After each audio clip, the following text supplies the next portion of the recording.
disciplina fiscal, y el segundo referido a el gasto público, de cómo ese debería ser redireccionado, perdón, desde donde no genera ingresos hacia sectores más inteligentemente distribuidos que pueden o generar ingresos en el corto plazo, como buena parte de la infraestructura, permitiendo que la mercado se mueva, o evitar más gastos en el futuro, como es política de salud, o bien permitir más ingresos en el futuro, como son los gastos en educación, para tener gente más preparada y apta para el trabajo en el futuro.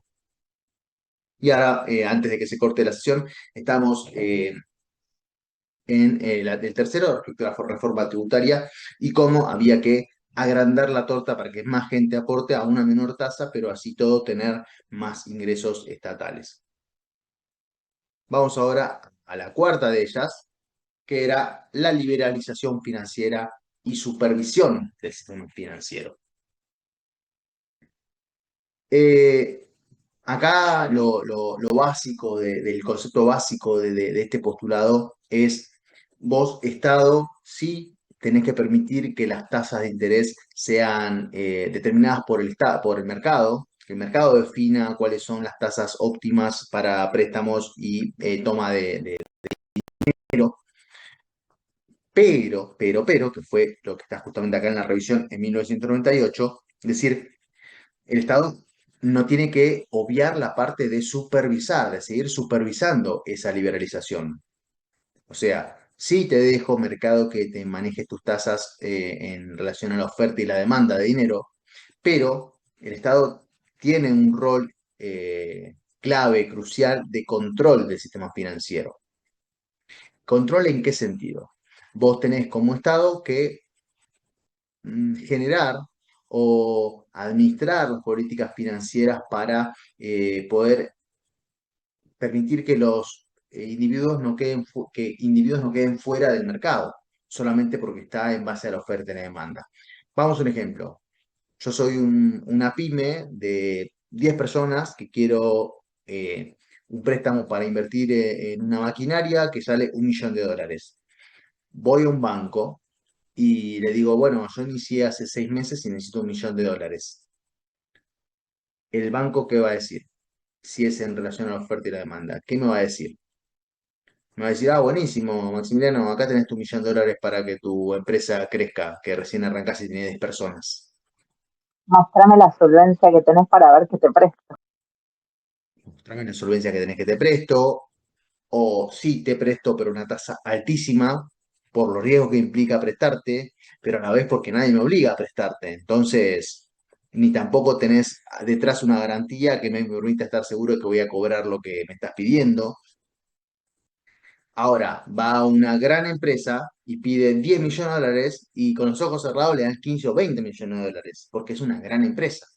Entonces, el riesgo de haber dejado el sistema financiero solamente en manos del mercado es justamente estas, no ineficiencias, porque justamente hace que el mercado sea eficiente en relación a los riesgos que va tomando cada una de las partes, pero justamente los actores más chicos de la economía terminan cada vez más apagados por no poder acceder a financiamiento o acceder a financiamiento a altísimas tasas.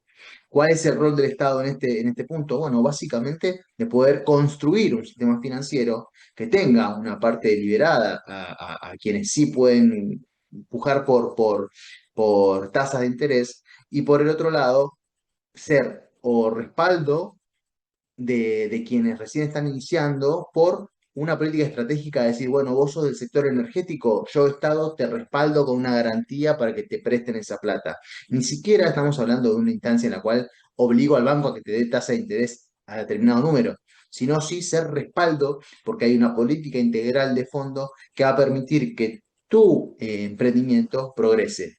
No es que sos un paracaidista que está haciendo una actividad y que vaya a saber si va a funcionar. No, sos parte de un ecosistema social y económico en el cual ves a un país que está construyendo vías, de que está construyendo infraestructura, de que acompaña con tasas de interés, con tasas impositivas bajas, de que te acompaña con políticas educativas para tus empleados. O sea, el Estado no es que solamente va a pujar porque vos directamente puedas pagarle con subsidios o demás, sino que darle un contexto a las empresas, pymes o emprendedores para que del otro lado el sector financiero diga, sí, va a funcionar porque hay un contexto por detrás que va a hacer que su emprendimiento, que recién arranca o es incipiente, crezca, ¿sí? Entonces, importante, liberalización financiera, sí, perfecto, deja al sistema financiero que funcione en base a la oferta y la demanda, pero no obvies la parte de supervisión, que es un rol fundamental que tenés que cumplir como Estado.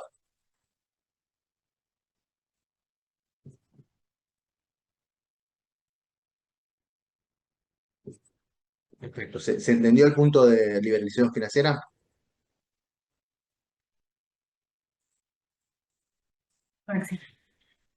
Bien, acá en el ejemplo teníamos un ejemplo de un problema. Perdón, vamos acá. El club pidió créditos fáciles sin control y casi termina en la quiebra. Entonces, la solución posible era la apertura de sponsors y créditos privados, pero supervisados por una comisión revisora de cuentas. Es, sí, que te den la plata y yo del otro lado estoy revisando o controlando que vos podés cumplir con tus obligaciones. Siguiente, tipo de cambio competitivo. Acá este es un punto que lo hemos visto a lo largo de nuestra corta vida en relación a la vida del país, de cómo distintos partidos políticos van a tipo de cambio fijo, tipo de cambio completamente libre, banda de flotación, a flotación administrada, flota, no flota, un quilombo bárbaro. Acá lo que el autor decía era, vos tenés que permitir que tener un tipo de cambio que sea lo suficientemente apto para tu nivel de economía. Ni completamente fijo, ni completamente libre si tu economía no te lo permite. ¿Qué pasa? ¿O cuál es el punto acá? Es que si vos tenés este tipo de cambio fijo, estás haciendo que tus productos sean caros para afuera, porque paulatinamente se va a ir encareciendo de cara a afuera. Y a la inversa, los de afuera van a ser mucho más baratos para comprar de acá, lo cual no es negativo per se, pero sí si tus empresas industriales nacionales no pueden competir con las de afuera, porque destruís el entramado productivo en pos de que la gente pueda comprar más barato. Entonces, esa liberalización tiene que ser acorde a tu nivel de desarrollo económico y ser progresivo, y por eso habla sobre una banda de flotación, que vos te permite decir, bueno, arranco acá, lo voy aumentando en la medida que mi país va progresando y me permite ser competitivo hasta el momento que pueda llegar a la liberalización completa, pero no de un momento a otro eh, sin un tope, sin una administración. Lo que pasó en nuestro país fue justamente al revés, se dejó un tipo de cambio fijo, bajo, uno a uno, ¿sí? Que generó justamente los ejemplos que lo que le decía, industrias completamente arruinadas porque países que tienen otro entramado productivo, otro entramado impositivo, otro entramado social y cultural, tenían los costos más bajos y más bajos que los nuestros, y obviamente uno va y compra a que resulta más barato. Eh, Bien, ¿se entendió este punto? Este es uno bastante actual, este punto va casi todo, pero este en particular es algo que hemos visto mucho moverse a lo largo de la historia reciente del país. Vamos al siguiente, liberación del comercio exterior. Acá la palabra clave es desgravación, las dos palabras clave, desgravación progresiva de importaciones. Desgravación progresiva. ¿A qué va esto? Justamente cuando los países establecen políticas de aranceles a las exportaciones, en la teoría es para equiparar mi nivel de precios de la industria local al revés, equiparar las importaciones con el nivel de precio local. Entonces, si acá localmente me sale 10, pero de afuera me sale 8, le aplico un arancel que haga que también vaya a 10 y compita con el local, o el local compita con el de afuera. En un sistema de liberalización del comercio, la liberalización implicaría justamente que lo que sale afuera salga acá, o mejor dicho, que yo al valor que lo compro afuera entre igual acá. Pero justamente atado con lo que decíamos anteriormente, esa desgravación tiene que ser progresiva, o sea, ir escalonadamente haciendo una baja de esos aranceles que tenga, siempre y cuando mi economía, mi industria, mi entramado productivo local tenga también una reducción de sus costos que haga que se vayan emparejando en un plazo de tiempo. Pero no el corte de uno. ¿Por qué? Porque se ven los resultados que obtuvimos en ese momento, en la década de los 90, finales de los 90, de industrias completamente cerradas, vacías o un nivel de capacidad instalada ociosa por arriba del 70-80%. Entonces, las palabras claves de este postulado es desgravación progresiva. Y algo muy interesante que introduce el autor en el 98, es decir, vos tenés que pensar en una economía más globalizada, que aún se globalización en clases posteriores por este mismo canal, pensar en una economía globalizada, vos tenés que lograr consensos, no solamente a nivel país, sino a nivel regional, que permitan que no te canibalices con otros países y tengan condiciones iguales contra bloques de otras regiones. O sea, si vos pones un arancel del 30%, pero del otro lado, de un lado del otro, de arriba o del otro arriba, no hay aranceles, las empresas van a invertir en otro lado y en otro país. Entonces, lo que vos tenés que tener, que lo que plantea acá, son políticas multilaterales para que la libertad de comercio sea progresiva en la región o en los países de parte de esas regulaciones estatales. En ese momento el Mercosur, después el UNASUR. Porque del otro lado tenés países que están en una política unificada de comercio, la Unión Europea, los países que producen petróleo, los países del Atlántico Norte, los Emiratos Árabes, o sea, esas agrupaciones de países que van a trabajar o a negociar en conjunto. Por otro lado, también tiene que tener lo mismo para poder negociar en conjunto condiciones igualitarias.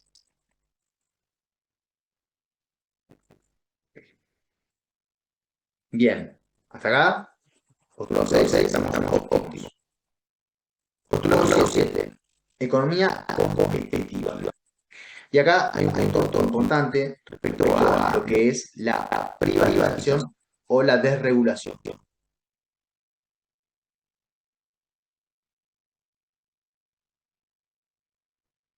Eh, Acá, de vuelta, como vimos en liberalización financiera, vos podés privatizar, perfecto, de hecho te recomiendo privatizar, dice John Williamson, te recomiendo regular, pero Estado no puedes dejar de controlar lo que estás privatizando, no puedes dejar de controlar ese sector de economía que estás regulando, que están dando alternativas.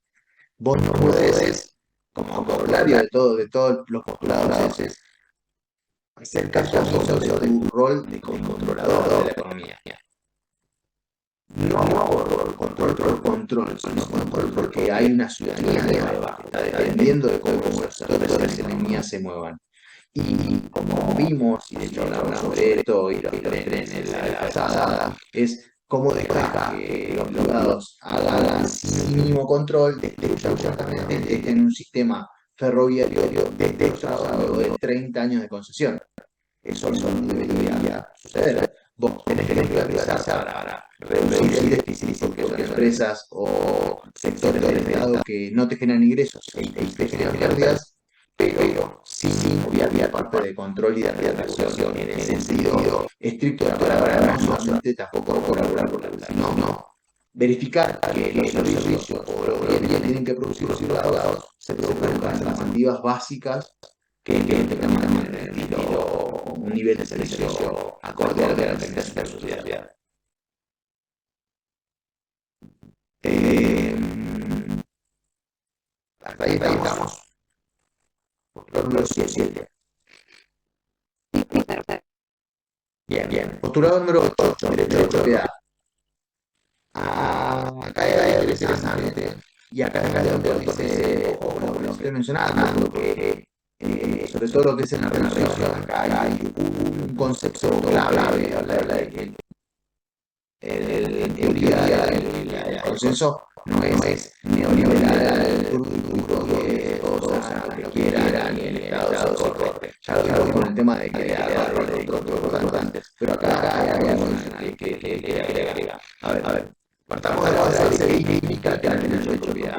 Básicamente es Estado que garantizar que los privados puedan hacer uso de las cosas que tienen y que hagan fruto de su esfuerzo. Que nadie pueda quedarse con el modelo del otro porque se ocurra quedarse. Ni un tercero como un tercero limitado, ni quedarse con lo que privado no. A ver, no quedarse con eso es no expropiarlo, no cobrar impuestos excesivos. O sea, cada una de las personas son privados, particulares o empresas chicas, medianas o grandes, sepa que cada peso que puede invertir para producir y tener al día y no tener bien, lo debe usar como se le antoja. Y no le van a limpiar la vida a lo largo del tiempo. ¿Sí? Entonces, eso es algo básico del concepto de Washington. Si vos tenés que garantizar esos derechos de propiedad. Derechos de propiedad sobre los bienes, servicios y lo que va a lo largo del tiempo. Que las reglas no cambian, que es seguridad jurídica. Que creo que sucede que hay un punto de partida inequitativo. Sí, decía, bueno, compartimos todo y queremos seguridad, buenísimo. Pero ¿qué pasa con los que no asoman la cabeza por encima de la todavía? O los que están quedando fuera de un sistema. Eso que vas a hacer. Derecho de propiedad. Derecho de propiedad, eso no tengo nada. Entonces, acá lo que incluye ahora la resolución de 1968 es algo como una reforma agraria. Una reforma agraria que es un concepto que si vamos a llevarlo a cómo se hoy, es un concepto comunista. ¿Cómo vamos a permitir que los privados en sus tierras y va a ser el que no tiene? ¿Qué derecho es el que no tiene de tener tierras? Bueno, ese concepto, dicho muy crudamente, es más socialista o más entendiendo a la nivel de base de cual tienen que partir las personas. Lo trae a la reflexión el autor, ¿por qué? Porque entiendo que los grandes sectores, sobre todo en nuestro país, agrícolas, ganaderos, están distribuidos entre pocos jugadores, entre pocos propietarios, y los que trabajan la tierra son solamente trabajadores de la tierra, que no tienen su propia tierra, su propio ingreso, dependen del ingreso del trabajo, dependen que caiga y dependen de ese tercero. No tiene libertad para tener ganancias y derecho a esa propiedad que tanto enarbola el consenso. Con lo cual, si bien dice, tenés que dar ese derecho de hablar, con lo dice, ojo, revisa antes cuáles son tus políticas de difusión de tierras, por lo menos, con una reforma de ley inclusive. Bien. Otro número 8, derecho a propiedad. Postulado 9, fortalecimiento institucional. Acá hay algo clave que es importante y que inclusive sobre el presidente le da algo respecto de cómo el consenso de Washington en su revisión, Williamson enarbola que vos tenés que fortalecer las instituciones. Sí, reducir las instituciones que no generan valor agregado. Habla en una parte de la bibliografía de planificación, más es justamente un elefante blanco que al abarcar tanto no aprieta nada. Entonces termina teniendo una estructura institucional muy grande, con muchas personas, con mucho gasto por esa construcción, pero que no te genera rédito ni en el corto, ni en mediano, ni en largo plazo, por todas las ineficiencias y las buropatologías, ¿no? La clase siguiente con Lore, por todas esas ineficiencias que genera una estructura tan grande. Entonces, vos tenés que reducir el Estado, pero fortaleciendo instituciones clave. Y dentro de esas instituciones clave, menciona justamente un banco central independiente. Un banco central menciona. O sea, el creador de la principal política, o perdón, de la principal receta liberal de los 90 en la cual muchos de sus postulados se enarbolan como base o como herramientas para sacar el país adelante. Ese creador original del concepto en el 89, 88, lo revisa en el 98 y dice, tenés que tener un banco central. Ya, si me ve y está alguien viendo esto del Estado, va a decir, ¿qué está diciendo? No existe. Pero literalmente el autor dice, vos tenés que tener un banco central independiente. ¿Por qué? Porque cuando hablamos de institución financiera y de control estatal, necesitas un banco central que te regule el sistema financiero. Segunda institución muy importante y relevante, la Comisión Presupuestaria. ¿Cómo vos podés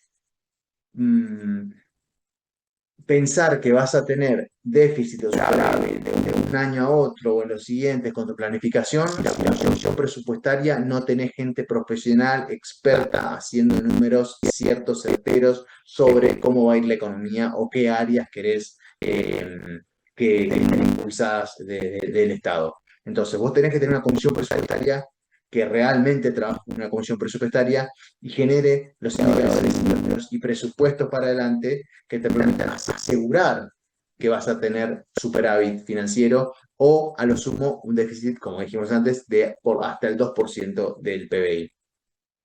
Pero bueno, dos instituciones clave.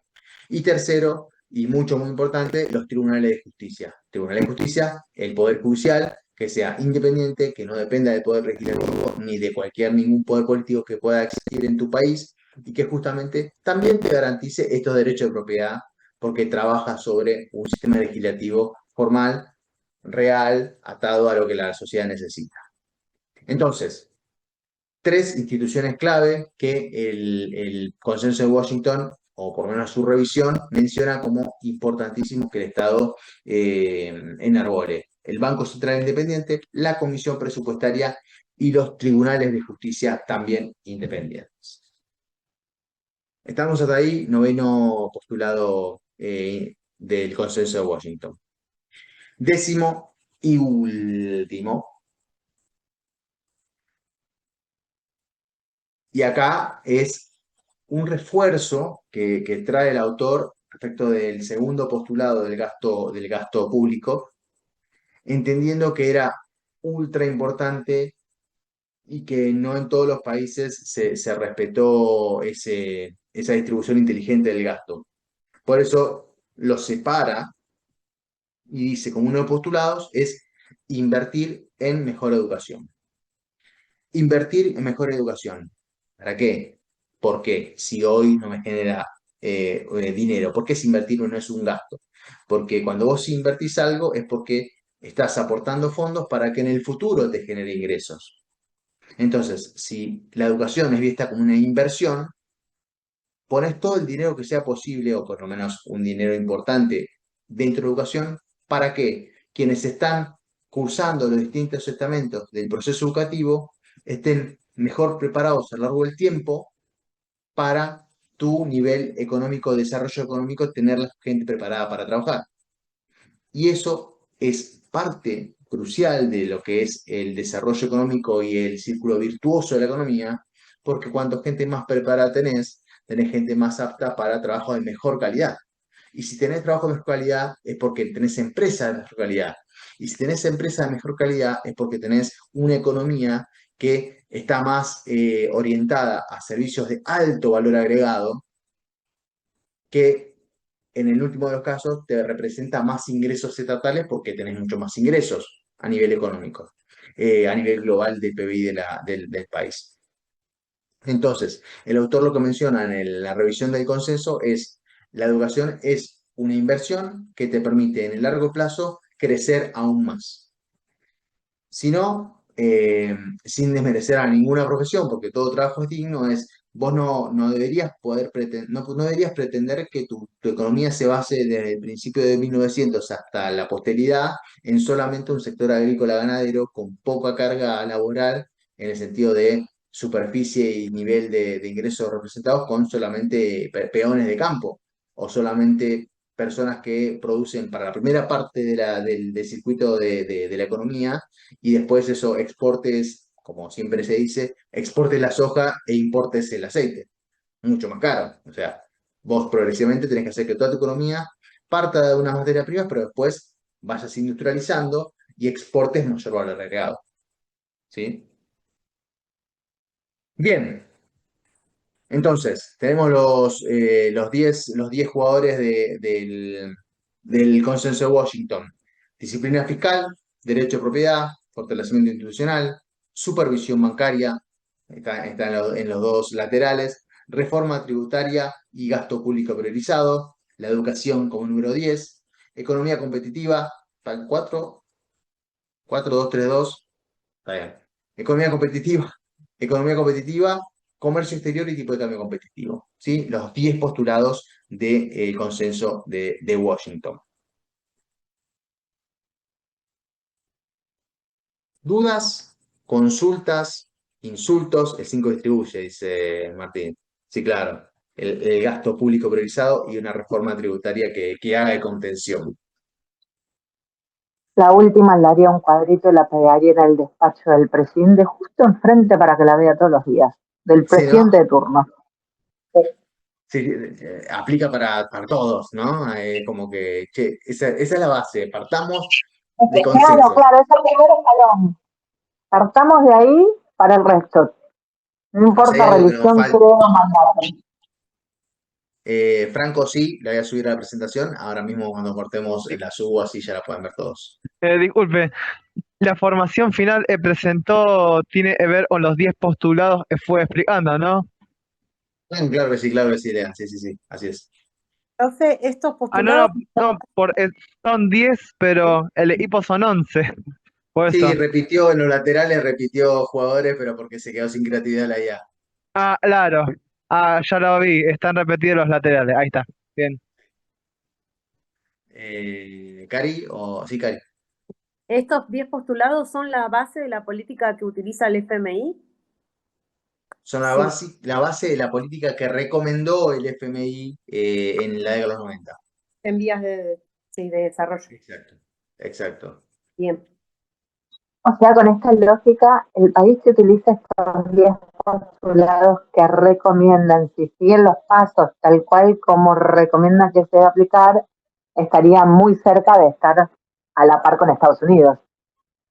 Claro, pero claro que sí, el tema es que vos para hacer una receta, vos tenés que tener los mismos ingredientes, porque si a vos te mandan una receta japonesa y te dicen tenés que tener una estrella de mar del Océano Índico, acá tenés bagres en el río y pejerreyes en el río Salado, entonces vas a hacerlo con pejerrey y va a salir una cosa completamente distinta, yendo a la metáfora gastronómica, digamos. Si vos no tenés Pero exactamente los mismos ingredientes, un bizcochuelo se hace en cualquier parte del mundo y es bizcochuelo. sí, claro, pero el tema es que tenés que querer ¿Cómo ese mismo bizcochuelo sacarlo? y que tu país le guste ese bizcochuelo también. Que Bien, bueno, chicos, 21-23, estamos óptimos como para cerrar la clase. Dudas, consultas, insultos, reclamos, lo que quieran, estamos atentos. Me quedo acá conectado hasta las 11 de la noche. Mentira. Maxi Coin, Maxi Coin. ¿De qué? ¿Cómo? Maxi Coin, ¿de Maxicoin, sí, hoy no hubo mucho Maxicoin porque no tuve tiempo de hacer una actividad que en la cual me permita, o sea, participaron todos, estuvo muy bueno y les agradezco, pero en esta instancia sería regalar Maxicoin. Maxi, Va a dijiste ser difícil, igual, va a ser difícil el examen, dice Martín. y Eh, que no, no acá va a ser difícil el examen, no va a ser, para nada va a ser difícil el examen, Martín, pero ¿por qué? Porque las preguntas las hicieron ustedes y las tienen a disposición para leerlas y reestudiarlas una y otra vez.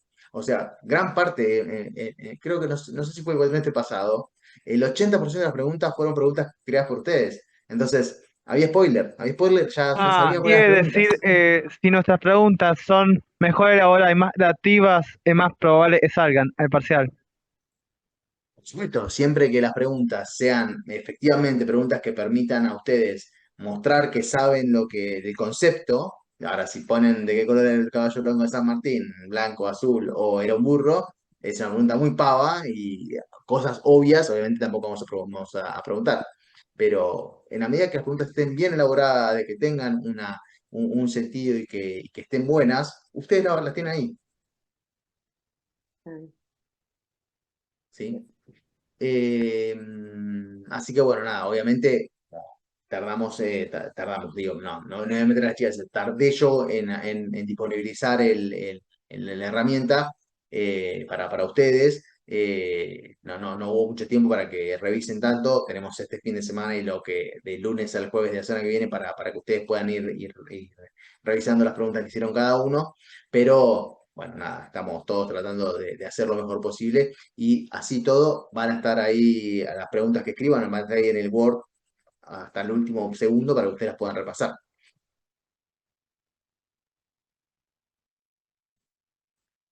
Bien, más consultas, más dudas, lo que quieran. No, nada, tomamos el modelo anterior y ponemos, no sé, grupo blanco y ahí nos explayamos con las preguntas. Después ustedes van a Sí, considerar cuál está mejor y la van a tomar. exactamente, Ana. Algunas preguntas las haremos nosotros en base a lo que si hay algo que no se cubre con las preguntas que ustedes hacen, porque se repite, porque por ahí no está. Ojo, y también pasa que hay una pregunta que la hicieron, está buena, pero es a desarrollar, y yo digo, che, esto es un multiple choice. O sea, me encanta la pregunta, pero la uso la base para hacer un multiple choice. También va a pasar. Y al efecto del estudio es lo mismo, porque la pregunta y la respuesta es la misma, solamente que está desarrollada de forma distinta. La van a ver reflejado. Tuve una duda con el tema de las preguntas para el grupo. Sí. Yo supongo que no se puede repetir preguntas así entre grupos o se puede más o menos. Yo no sé, porque capaz que ponga alguna pregunta que está repetido y no me doy cuenta. O así, Bueno, viste, bueno, a puede ver, pasar, no sé, si, por eso. si la pregunta es la misma, no. A ver, lo único que va a pasar es que pierdan la oportunidad ustedes de hacer una pregunta original. Si se repite la pregunta, solamente pasa eso. Puede ser adrede o no, pero pasa eso, solamente pasa eso. Si la pregunta es buena, no importa cuál de los dos grupos lo hizo, digamos, va a ser la misma respuesta. Así que es el mismo. Obviamente necesitamos a que cada uno trate de hacer algo más creativo. Y de vuelta, usen también esto que les estoy diciendo. No necesariamente tiene que ser consigna, definición. Para nada. Ustedes pueden plantear un caso de ejemplo que los lleve a que la respuesta sea uno de los postulados, por ejemplo. Que los lleve a que la respuesta sea humanismo radical, de paradigmas sociológicos. Usen esa herramienta también. Profe, justo te iba a preguntar eso del tema, no sé cómo estudiar el tema ese de los paradigmas sociológicos. Ah, yo Yo me tampoco ni hice idea. grande, yo me hice grande, viste el cuadrante y como Sí, estudiar de subjetivo a objetivo y dentro de esos los aspectos que incluye cada uno de esos, porque no sé cómo estudiarlo. es básicamente eso, Ceci, es en Ah, tener bien en claro en qué se diferencia el objetivismo del subjetivismo, en qué se diferencia la teoría del cambio y la teoría de la regulación, como para, si uno dice, y después cómo se llaman los cuadrantes y en qué lado están. Porque yo le digo, ¿de qué se trata el humanismo radical?